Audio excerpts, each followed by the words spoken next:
So the story is that in these verses, the story is that the mother of Mary, she was barren for a long period of time. And she prayed to God.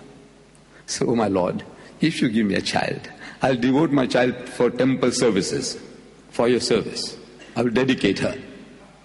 And God heard her prayer, and she became pregnant from her husband. And in time she delivered the child. And the child happened to be a female. And she was disappointed. She had vowed that that child she will dedicate, imagining, thinking it will be a son, a male. But it happened to be a female. What is she to do? She had vowed. So she buys her time when Mary was big enough that she can look after herself, her toiletries and all that. She takes this child to the temple for handing over. And the priest in the temple of Jerusalem, they're seeing this beautiful child. Everybody wants to be a godfather. You know godfather? That's how the Westerners say, to look after the child as his own. Everyone says, look, I'll look after the child. The other one says, I'll be the godfather. I'll look after the child. And there's competition. So they started casting lots. Head or tail. And it came to the turn of Zechariah. Zechariah won the toss. The father of John the Baptist. He won the toss. But in things like this, there's always a dispute. You didn't play fair. You didn't throw the dice nicely. So there was a dispute. So the Quran tells us that, oh Muhammad, you were not there when they cast lots with arrows as to which of them should be charged with the care of Mary, nor was thou with them when they disputed the point. How do you know these things? How does Muhammad know? He is an illiterate man, a man who doesn't know how to read or write. How does he know this? So Allah gives the answer. كَذَلِكَ مِنْ أَنْبَاءِ الْغَيْبِ نُوحِيهِ إِلَيْكَ. This is part of the tidings of the things unseen, which we reveal unto thee, O messenger, by inspiration. This is how he got this knowledge. Whatever is given to him, he's got no choice, he's got to utter them. That Mary, a Jewess, the mother of Jesus, she is a woman chosen above the women of all nations. It doesn't make sense. When the Jews were looking down upon the Arabs for 3,000 years, do you know that? They said Father Abraham had two wives, Sarah and Hajara. Sarah and Hagar. We, the Jews, they say we are the children of Sarah. The first son through Abraham, Isaac. And from Isaac to Jacob, and Jacob to Judas, and Judas and his brethren, the 12 tribes of Israel, Jacob and all 12 tribes of Israel, and we are the Jews, the chosen people. Coming from this noble ancestry of Abraham through Isaac. Ishmael is the son of Hagar, Bibi Hajara. Ishmael is the first son, and through him the Arabs. They are cousins. Father Abraham is the father of the Jews as well as the Arabs. But the Jews have been looking down upon the Arabs for 3,000 years, that these Arabs are Hagarines. In the literature they call the Arabs Hagarines, means the children of Hagar, Bibi Hajara. And Islam, they say, is Hagarism. The religion of the children of Hagar, of the Arabs. Hagarism. These are the titles they give us. The Jews, our cousins. And yet this man, Muhammad, is honoring a Jewess to the skies. Amazing. It's unbelievable. You can't believe. I said, if Muhammad did that job, why did he do such a thing? It's a silly thing, wallah. It's a silly thing.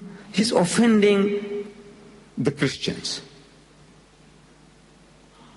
And he's offending the Arabs. The Arabs, naturally they feel that another Arab woman might have been a likely candidate. Not his own mother, Muhammad's mother, not even his mother, not his wife, not his daughter. When we believe that his daughter Fatima will be the leader of the women of paradise. But no, even her name is not mentioned in this book. Her name is not mentioned. Muhammad's mother's name is not mentioned. Not a single of his wife's names are mentioned. Amazing, this book. So people get puzzled. You see, when they get a book like this, you present them, they are looking for Muhammad, his family history. And you don't find it. You wonder who is his father. You know his father's name is not there. You don't know where he was born. He's not here. Do you know that? Who was his father? Who's his mother? Where he was born? Where he died? Nothing at all.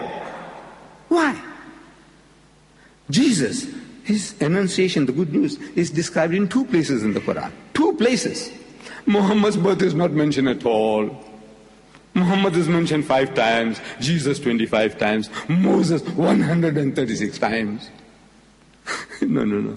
This is a very amazing book. The Westerner, you see, he just can't seem to grasp. He is looking for a book. We'll tell him once upon a time. He's used to once upon a time syndrome. Everything must be once upon a time, once upon a time. He's looking for once upon a time. And this book is not a once upon a time. It is not. It is a very concentrated book. Therefore, you need an index. And the topics that tickle you, my brothers and sisters, you look up those topics that will make interesting reading for you.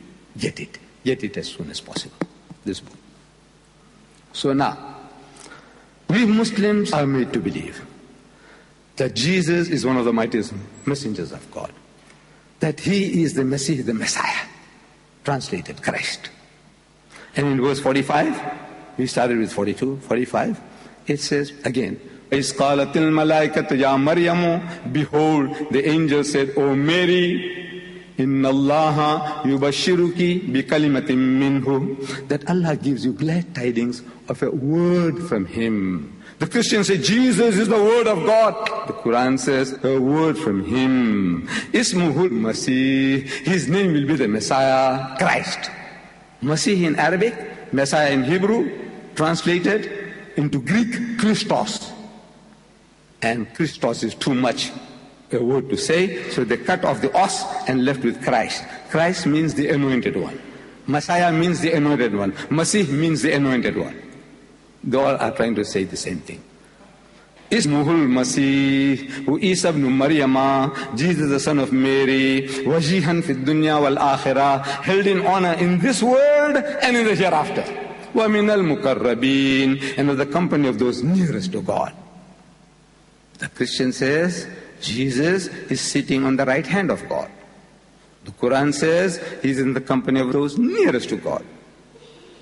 We tell our Christian brothers that, look, we accept what you say. He's sitting on the right hand of God, but not geographically, not physically, because God is not a physical being sitting on a huge throne, and Jesus Christ sitting on his right hand side on a stool.